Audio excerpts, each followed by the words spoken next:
right, you guys, we are live in effect. Excited to be with you guys on this fall Thursday because you guys know what time it is. It's football time. I know there's football on TV. I know some of you guys are playing in some big games this weekend. So we got to give it to you. We got to give you that sauce. We got to give you what you're looking for. And as always, we've got another great guest that we're bringing in to the locker room tonight. So first and foremost, let me show some love and appreciation to the gentleman that holds me down every single Thursday, the one that you see with his hat on backwards. That is none other than Q, the Guru. What's going on, Guru? What's going on, Coach, man? It's been a hell of a season so far. We got some more left, man, but it's been a hell of a season on all levels, high school all the way up through the league, man. It's been a lot of upsets. It's gonna be a lot more. And before you know it, man, it's bowl season, and we really gonna see where it's at, man. It's cooking. It's cooking. I'm telling you, like your mama crock pot, indeed. boy. I'm trying to tell you. There you go. So, hey, just like you said, man, there's a lot going on in the industry. I know that a lot of you guys are going through highs and lows. This gentleman that you see in the middle of the screen, this is one of my very own, one that I look at as a part of the Before You Go Pro fraternity. This is somebody that was a dynamic wide receiver. They called him Kerr the Blur, because if you didn't pay attention, he was going to be going behind your secondary. So played at Annalee High School in the Bay Area, went on to play junior college football, ripped it up, Santa Rosa JC, and then, just like Q, became a Kansas Jayhawk. So that is none other than the great Kerr Johnson. How's it going, Playmaker? Yes, sir. What's up, Coach? I'm excited to be here, excited to be back with the Before You Go Pro family, and excited to talk some football. There you go. There you go. So, hey, you guys, just like I said, we're always bringing in the best of the best, not people that are armchair quarterbacks, people that have lived it, people that have been on the gridiron at the highest level. So very excited to bring in Kerr tonight. He's ready to share his story. And then also, you guys, some great advice for you guys, too. So let's get into it. First and foremost, Kerr, it wasn't just a yellow brick road journey. It wasn't just peaches and cream for you. I know that you had to fight through a lot, man, to be able to don that hat that you're wearing right now. And you decided to go the JC route. What made junior college the right route for you? Why didn't you just hang it up after high school? Yeah, great question. For me, it was definitely wasn't a simple decision. I was on the fence. I thought about it for a while, but it really boiled down to one thing.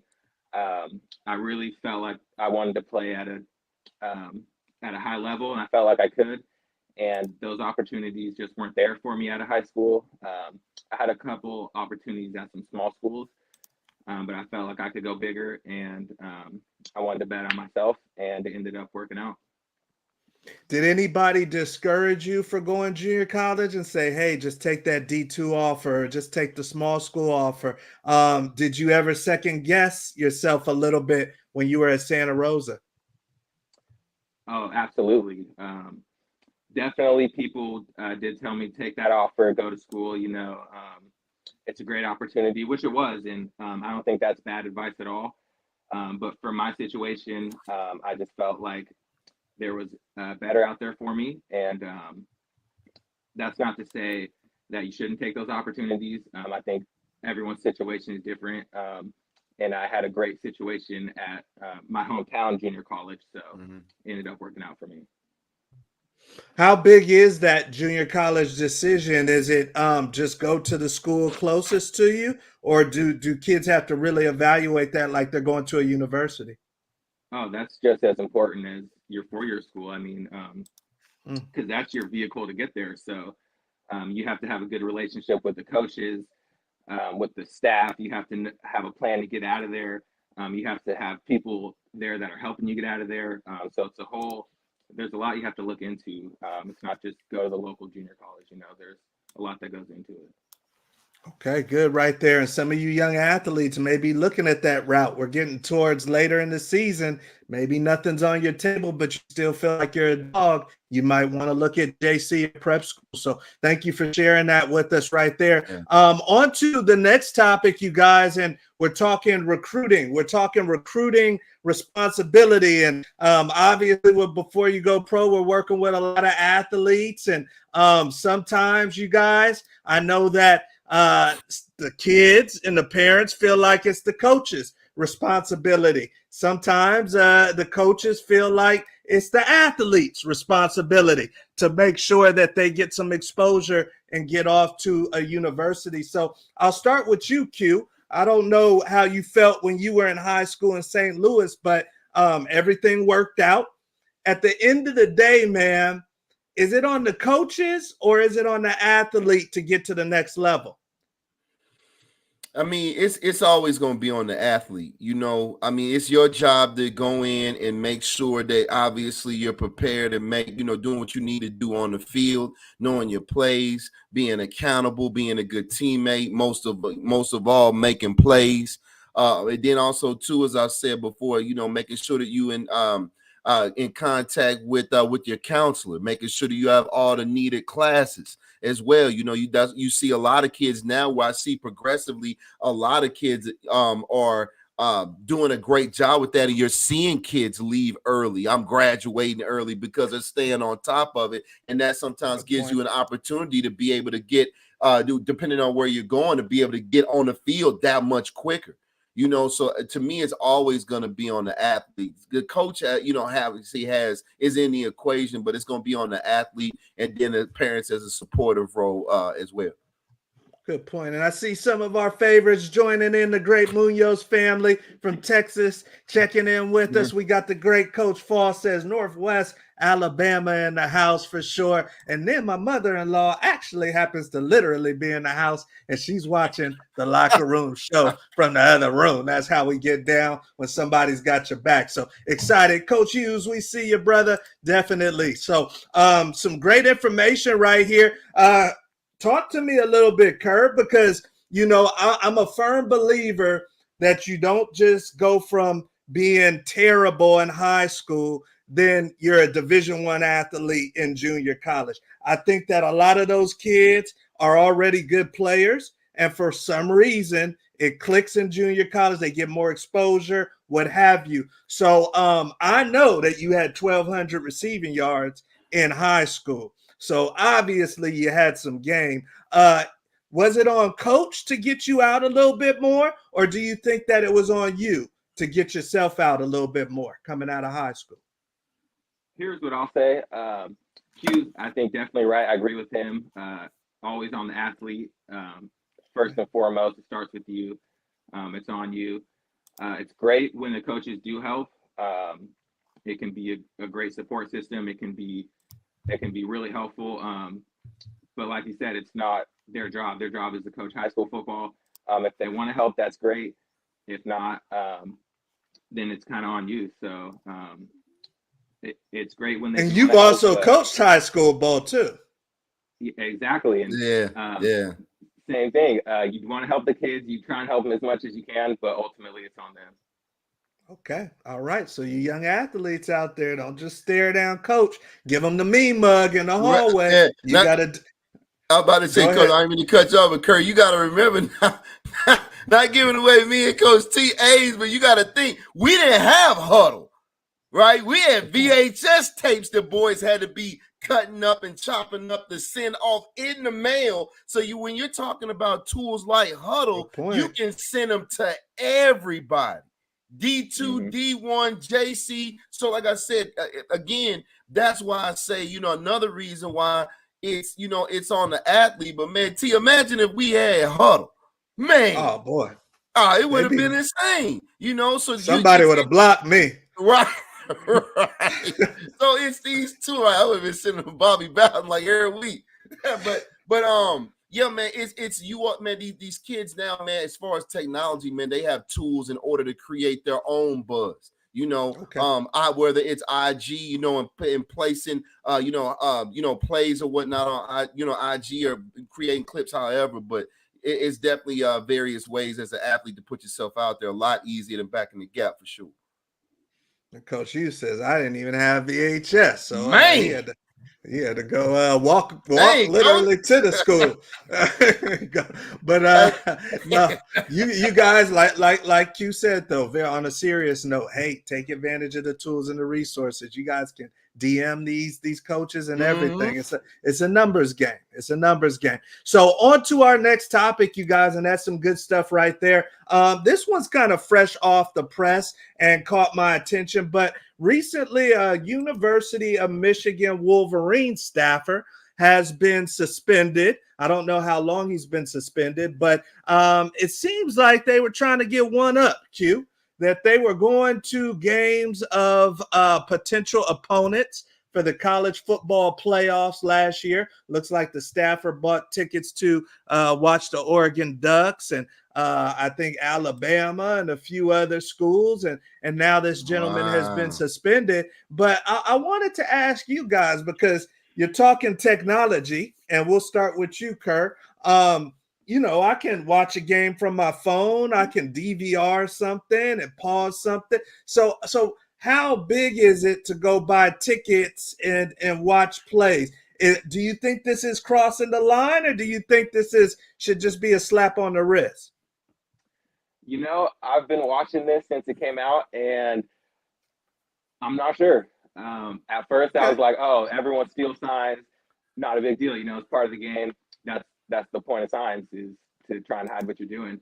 The more I found out about him maybe videotaping, or I'm seeing all these things of him going all over the country to all kinds of games. So the more of him breaking rules and kind of going in between the lines and stuff, that pushes it more from a gray area for me to a not cool area. But I'm definitely going to keep watching with a lot of interest. Okay. Now, Q, like you said, we come from a little bit of a different era in our day in the Big 12. Kansas State, some of the other schools were kind of known for maybe switching some things at halftime, just videotaping some things and doing it at halftime. The Patriots had Spygate. Now, that was practice. That's next level when you're doing practice. But talk to me, Guru. Is this something that should be overlooked? Hey, we still got to line up against you. I might not know what's coming. Or is this something that's a foul on Michigan and they should have some consequences? I think it's a foul on Michigan. I mean, Coach Harbaugh's a professional. He understands the game and how it goes. But one thing I would like to say is it goes to show, like we know, high level Division I football is competitive. But when you factor in NIL and how hard these schools are literally fighting, especially for these highly recruited kids, these 4- and 5-star kids, it's like, if for them to feel like that they have to do that to stay competitive, man, that just goes to show where we're at with with college football now. Because it's like, and it's not about, and trust me, coach knows about it. I always say this, man, the head coach, if nobody else, the head coach always knows everything. So I feel like that it definitely should be more than a slap on the wrist. I feel like it shouldn't be discriminatory just because it's a powerhouse of a program in Michigan. Where if it was University of Memphis or something, they would just, the NCAA would just really lay into Michigan. You see what I'm saying? So don't let it be any different. But yeah, man, it's that competitive where you feel like you got to do that, man. It's definitely it's gotten way more competitive even than previous eras. If you got to do that to win, yeah, and obviously Michigan is one of those blue blood schools that takes it serious. So it'll be interesting to see how that one plays out. We're moving along to our next topic, you guys, and if you're with us live, thank you for joining the crew. This is the Locker Room Show. We appreciate you guys vibing with us tonight. Obviously, there's a lot you could do, and we appreciate you coming in with us. If you're watching the recording, make sure you share and come on back. Now, we're on to our next topic, and this one is big, you guys, because we're talking about an individual that has a chance to be worth a lot of money. In some people's eyes, Brock Bowers of Georgia, the tight end, is looked at as the top player in the country. That's what Florida's coach said, Billy Napier. So I want to ask you guys, because he's injured right now, Kerr, and it's looking like about 4 to 6 weeks before he comes back. Now, if you've already won 2 national championships, you've probably been the best player on the team the last 2 years, and you've already got NIL money. Do you think it's in his best individual interest to come on back to Georgia this year, or do you think he should chunk the deuce? Personally, I think he's proven himself there. He's done all he has to do. He has his championship rings. He has his NIL money. I don't see really the point in risking what could be for whatever happens the rest of this season. I don't think he has anything left to prove. But like I said, with recruiting, every individual decision or situation is specific to the individual. So he felt like he had to go back. And in hindsight, now he's hurt. So we're all talking about it. But he felt like that was the best decision for him. So he went with it. Yeah, there you go. And Q, what's your thoughts, man? I mean, obviously they've got a chance to do something unprecedented, 3 in a row. Are you, if your mom or dad, are you saying, hey, baby, this is a lucky bullet we dodged, let's go to the league? Or are you saying, let's hurry up and get healthy? Nah. I'm taking my time. You wouldn't, man. If I'm Bowers, you won't see me, man, until pro day. You won't, and really not even pro day. I mean, it's one of those things where I'll do my private workouts. I might do, maybe we'll go through a couple ball drills or something pro day. I'll pick and choose maybe what I want to do at the combine or whatnot, depending on how I'm feeling. Everything else, full throttle, is all going to be private workouts. It's over. I mean, because I've actually watched the kid play. He's the next Gronk. He really is. At that particular position, he's the next Gronk. Like you cannot stop him. I don't care if you double him with a linebacker and a safety over the top. You cannot stop that dude. Not one-on-one, you can't. So it's like he's the next guy. Man, go sit down, man. Let me take it a step further. And either one of you feel free to jump in on this. Is there an obligation from Kirby Smart to say, hey, man, I love you. You've done a lot for the university, but we're good? Or Kirby, should I just shut up and see if he wants to come on back? I think, well, you know what? It really kind of depends. I mean, some coaches, at those blue blood schools, especially, just like we were saying with Coach Harbaugh in Michigan, man, 3 in a row. 3 in a row. It's a lot of greed. Coach T, we were just saying that's something that USC in the early 2000s was going for and couldn't quite get it done. So it is something that's the top type feat that I understand that they're shooting for. But as a coach, knowing this kid's future, I'm going to have to figure out how to attain that without him. And I know that at Georgia, we got enough firepower to get it done without him. Despite him being a monster that he is, we can get it done without him. But if I care anything about this kid's future whatsoever as a position coach, head coach, what have you, man, have a seat, man. Just enjoy it from the sideline, and we appreciate everything you did to make this program what it is. And that's the end of the story. All right. Well, there is Q's and Coach Kerr's. There's their opinion. I mean, and it's real, but also it's real for Kirby Smart too. The chance to do something that nobody else has done since did Bear Bryant do it? I don't know who has won 3 back-to-back.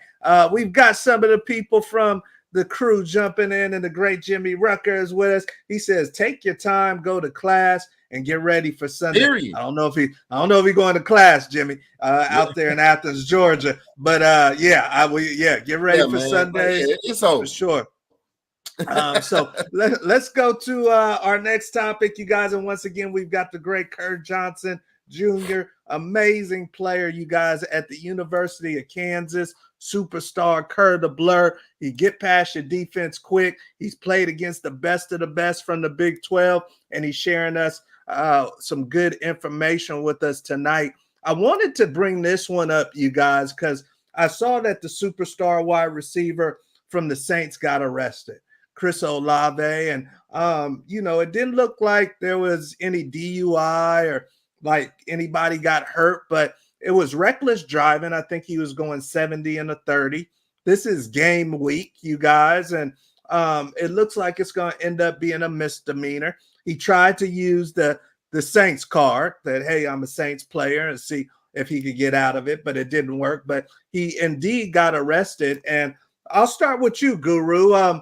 Should there be, if I'm coach, should there be any consequences if you're getting arrested right in the middle of the season? If it's a misdemeanor, should I keep it rolling, or is that showing that there might be something bigger involved?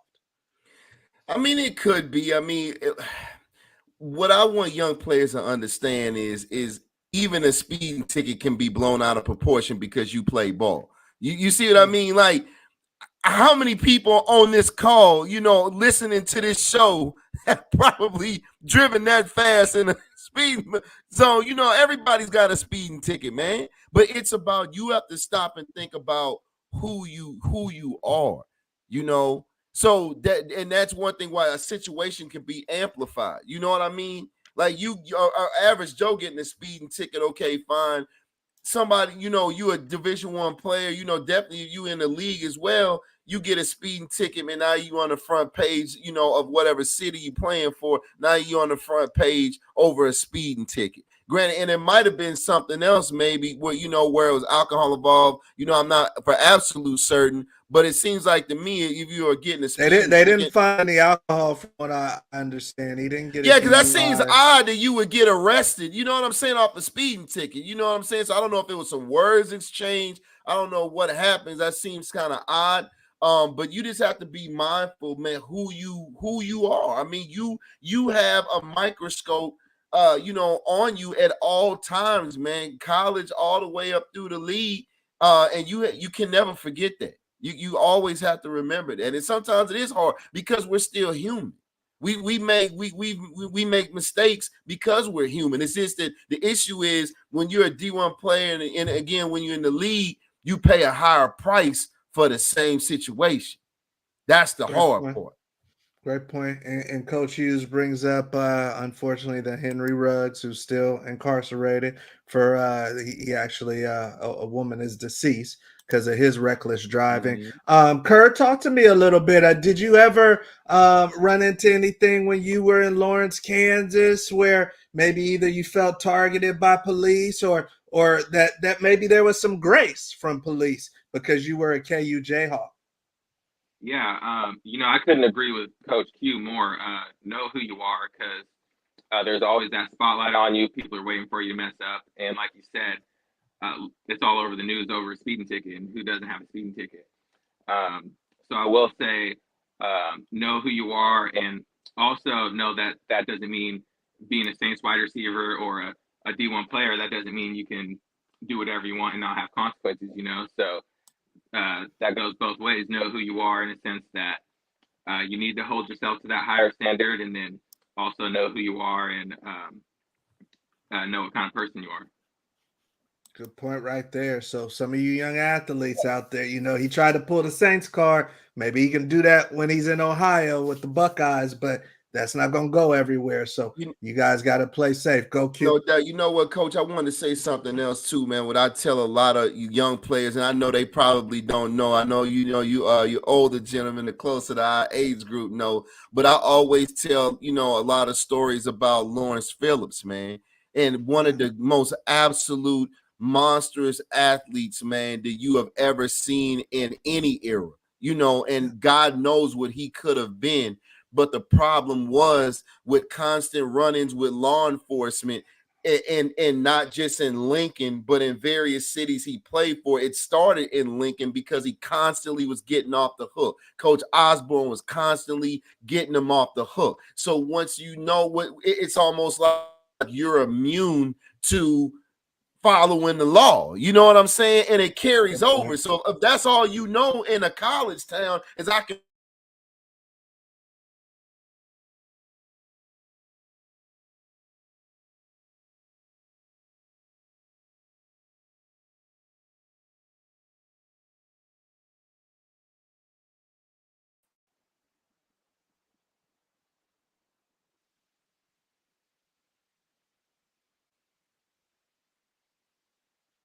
We lost contact from the mothership. Uh-oh. It's all good. Come on, That's the back beauty. on. Coach will be back on. That's the beauty of being alive, folks. That's the beauty of being live. We'll be back with Yeah. y'all. We'll be back with y'all in 1 Improvise, second. adapt, There you go, Coach. There you overcome. go. I got too many kids on the internet. I got to boost up my internet. Hey, Coach, hold on. What company you go through? Xfinity?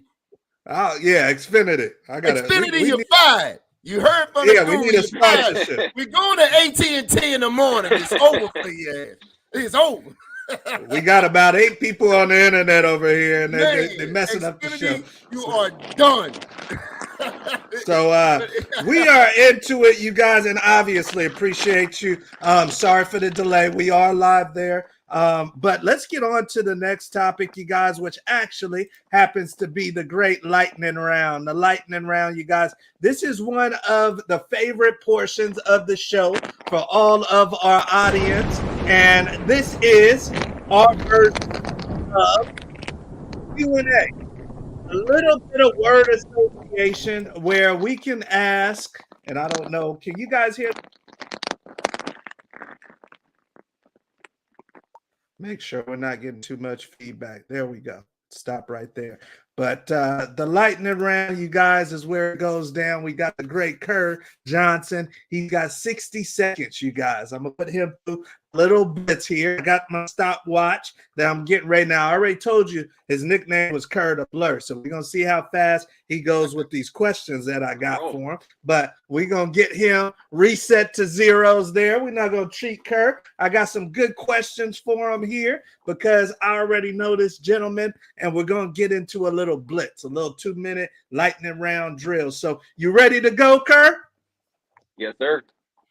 All right, so we do give 1 for tech delay. Now, our number is 15. Our number is 15. If Kerr can get to 15 or higher, then he's... One word is going to be the way to go if you want to go fast. Some people elaborate and they lose it. So one way is the way to go. And he gets a dinner on the locker room show. If he can get to 15 or higher, he's in the mix. Okay, so, and I know he's just proposed. So every dollar counts. Every dollar counts. Sir. All right. So let's get after it. I got him at 0. You ready to go, big dog? All right. So 1 word answers is the way to go. Number one. Annalee High School. Go. Tigers. Lenny Wagner. What was that? One more time? Lenny Wagner. Oh, SRJC. Jamar Chase or Justin Jefferson? Top 2 in the league, any order. Best you ever played against? My own teammate, Hassan Defense. Mexican food or Italian food? Mexican food all the way. California, baby. LA or San Diego? Ooh, so I got to say San Diego. Drake or J. Cole? Drake for sure. Lawrence, Kansas. Lawrence, Kansas. Party Central. 50 seconds. Brock Purdy. Brock Purdy. Interesting. Ocho Cinco or Steve Smith Jr.? Time. He's going with the Steve Smith Jr. So, and then we'll give him 2 for tech delay. We had a bad tech delay in there, so we'll give him 2 for tech delay. So let's go. We got Annalee High. That's his old high school, you guys. That's 1. Lenny Wagner. That's his old coach at the junior college. That's 2. He said either or, Jamar Chase or Justin Jefferson. That's 3. Best he ever played against his former teammate Hassan. He's going with the Mexican food, you guys. Then we got San Diego. That one is for 6. We got Drake for 7. We got Lawrence, Kansas for 8. That's where his alma mater is. We got Brock Purdy for 9. He's going with the Steve Smith, and then we're giving him 2. Dang. So he lands on 12. He lands on 12. Man, that sounds a lot easier than it. Hey, it's hard, ain't it? Yeah. Yeah, man. Everybody, it's no joke. Watch the show like I can do that. No, you can't. There you go. So when I was in college, he actually put up, I think, maybe 50 against us in Lawrence, Kansas. So, wow. Yeah. Sad but true, but funny story. Yeah. Cold. You seen it firsthand. You seen it firsthand. And then he said he's going San Diego over to LA, you guys. And he used to live in San Diego too. So he's got a fond place in his heart. So that is good, you guys. Our lightning round. That's always fun with our guests. And we're on to our last section of the show. Thank you for rocking with us tonight. Hopefully you guys are enjoying the show. The last section is the audience Q&A. So if you do have a question for the great Kerr Johnson, the comment section is live. Please feel free to put it in the comment section. But I know, Q, you got something for us. Yeah, of course. So my question tonight is, when you were transitioning from JC to Kansas and you were getting worked into the rotation, what was that game? What was that one game that you were like, damn it, I've arrived? Like I'm supposed to be here on this level. Like everybody right now. Game. You right. See, that's why he lighting up, right? It's that game. He broke a smile. Yeah. I can feel it. Like, Man. You talk about that transition from junior college to D1. That was way harder than I expected. One of the hardest things I went through as far as the workload, the talent, the practice schedule, the workouts, just life is totally different. Really hard transition. I remember going through a long off season, long winter, long summer. My first season there, I didn't really play much, or I played a little bit. I didn't have a lot of catches, a lot of big plays. My second off season, I really, got into the playbook, started watching film a lot, lived in the weight room, just eat, sleep, dream football. And then that first game of that season, ended the game down by 5. I scored what it would have been the game-winning touchdown. We ended up losing in overtime, but man, that feeling, I still think about it. Just all that hard work, all that pressure, all was worth it right there. Man. Yeah, that's dope. Yeah, that's all I said. That's like I said for y'all. Everybody see why he smile like that. Like everybody has that picture one right there game. on the left. Yeah. Oh, that was it right there. Yes, sir. Okay, got you. Yeah, I had to ask that though, man. Everybody's got that one game. Like, man, I'm supposed to be here. Like, I made it. And hopefully you have that one game. Right, y'all see like, yeah, I can be a problem out here. Yeah, so that's what's up. What was that for you, Q? Man, you know what?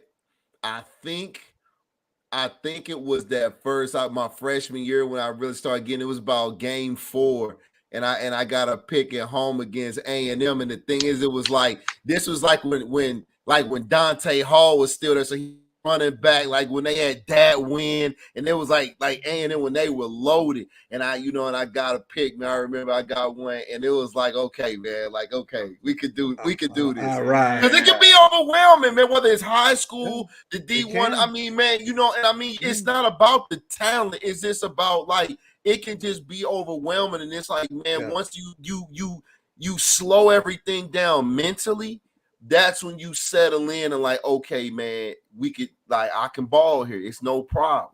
But you got to figure out how to slow everything down. No, I appreciate you saying that, because it's the truth. You guys, a lot of you guys think that people just go from high school, junior college, and it's showtime. There's an adjustment period. It's going to happen to you, whether it's in practice, unless you're just Calvin Johnson or something. You're gonna get faded. You're gonna have some people making you look like you don't belong until things slow down. So I appreciate you guys keeping it real and honest. But thank you for joining us tonight, Kerr, man. Amazing, obviously. Great to see you. And you guys, big time player who made big time plays in big time games. So thank you for joining us, man, and sharing some Definitely. love. Yes, sir. Thanks for having me. It was a great time. All right, man. We see what we do Saturday, man. OU. So here we go. Rock chalk. Here we go, dog. There you guys go. There you guys go. So that is the great Kerr Johnson, you guys, and phenomenal player, man. Just a little overlooked, Q. I mean, 1,200 receiving yards in high school, but no big time offers. You know and what, like I man? said, you don't just become great, 2 years later at a junior college. He could play. He was already a dog. It's not enough spots sometimes. Yeah, it is. I mean, and again, too, I mean, that's another reason why, we have, before you go pro, we have, this program that's been developed, because it's a bunch of kids like that. It's a bunch of talented kids. And like you said, it's only, so many opportunities dependent. But when you have someone like before you go pro, you have programs that can extend your arms 2-3 times further than what they would normally be able to, then that's, definitely a resource that you will want to utilize, man. There's thousands of kids. It's thousands of Kerrs out there. Thousands. I mean, I couldn't imagine. I mean, it's always beautiful. You and I have a friend, HB, who had to go to junior college. It's always beautiful when you finally make it there. But I couldn't imagine. I was at CU for 5 years. I was in Boulder, Colorado, 5 years. I couldn't imagine missing 3 years. Not being there, right? Right. Right. So it is a difference, So if you can make it out of high school, get the support you need, get the help you need. You heard Q, you heard Kerr. It's not all on your coach. It's not all on your coach, you guys. So keep that in mind. Q, anything come to mind, man? We getting in the nitty-gritty of the season. Hey, like I said, is right now the stretch we getting in now, Coach. It's really just about staying healthy, man. It's about staying healthy. Finishing up strong, continuing to make plays. If you're in high school, the scouts are out, man. If you're a sophomore getting some tick or you're a junior, man, this is when it counts, because the scouts have been out, but they really gonna be piling and and really at games, because we about to get into the playoffs.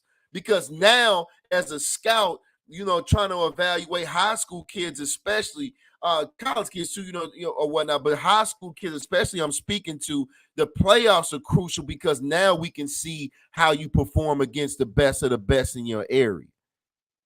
So it's different now.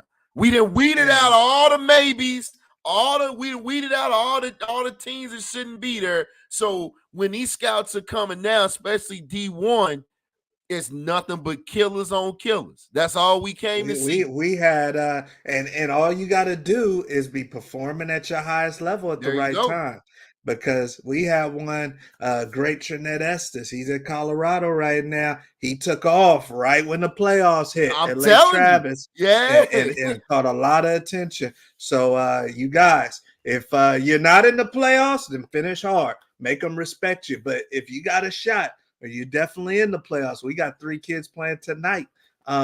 Make it happen. Make it happen. This is it, boy. The playoffs is where you put yourself on the map. I mean, you do throughout the season, but the playoffs, that's where you put yourself on the map.